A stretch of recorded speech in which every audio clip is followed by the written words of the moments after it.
మిమ్మల్ని నేను గుళ్ళో చూసా. మీరు దుర్గమ్మ కదూ? అవును నాయనా. దుర్గమ్మ, మీరు గుళ్ళో కదా ఉండాలి, మా ఇంటికి ఎందుకు వచ్చారు? నీకోసమే వచ్చాను నాయనా. నా కోసమా? నాతో ఏం పని మీకు? నువ్వు నీ వాళ్ళు కష్టాల్లో ఉన్నారు కదా. అవును దుర్గమ్మ, నా సుందరి ఏ తప్పు చేయలేదు, కానీ తను తప్పు చేసిందని అందరూ అంటున్నారు. అందుకే నాయనా నేనొచ్చాను. దుర్గమ్మ, నా సుందరిని ఎలా కాపాడుకోవడం? నన్ను నమ్ముకో నాయనా. నీ వాళ్లను రక్షించి నీ కోరికల్ని తీరుస్తాను.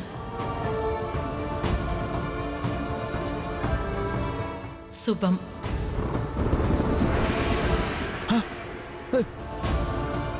దుర్గమ్మ, దుర్గమ్మ,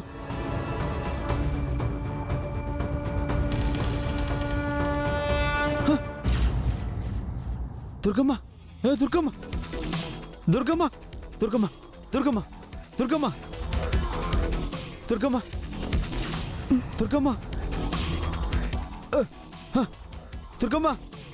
దుర్గమ్మ, దుర్గమ్మ, దుర్గమ్మ. బాలగారు, బాలగారు, ఏమైంది? ఏమైంది బాలగారు? దుర్గమ్మ వచ్చింది. దుర్గమ్మ ఏంటి? దుర్గమ్మ, దుర్గమ్మ వచ్చింది. దుర్గమ్మ ఇక్కడికి వచ్చింది. దుర్గమ్మ, దుర్గమ్మ, దుర్గమ్మ, దుర్గమ్మ. బాలగారు మిమ్మల్ని. దుర్గమ్మ ఏంటి? సుందరి, దుర్గమ్మ వచ్చింది. ఆమెని నమ్ముకోమన్నారు, కానీ ఎలా నమ్ముకోవాలో అది చెప్పలేదు. అంతలో వెళ్ళిపోయారు. దుర్గమ్మ? దుర్గమ్మ ఎవరు బాలగారు? అదే మనం దండం పెట్టుకుని పూజ చేస్తాం కదా, ఆ దుర్గమ్మ. నా కల్లోకొచ్చి దుర్గమ్మని నమ్ముకోమని చెప్పింది.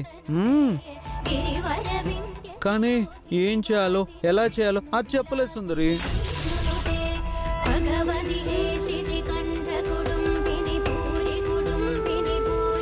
దుర్గమ్మ, అమ్మవారు. మీరెంత అదృష్టవంతులండి.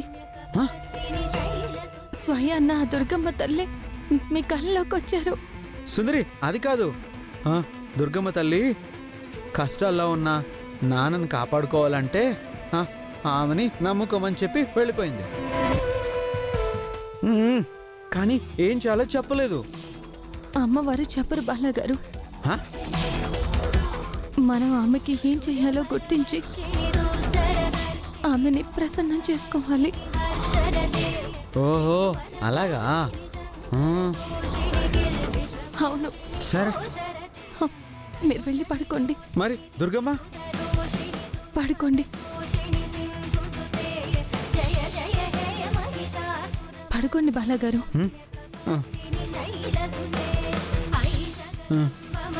సుందరి, దుర్గమ్మ, మీరు పడుకోండి.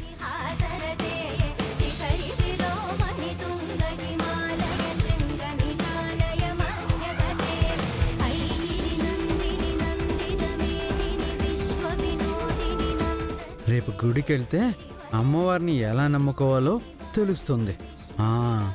అంతే.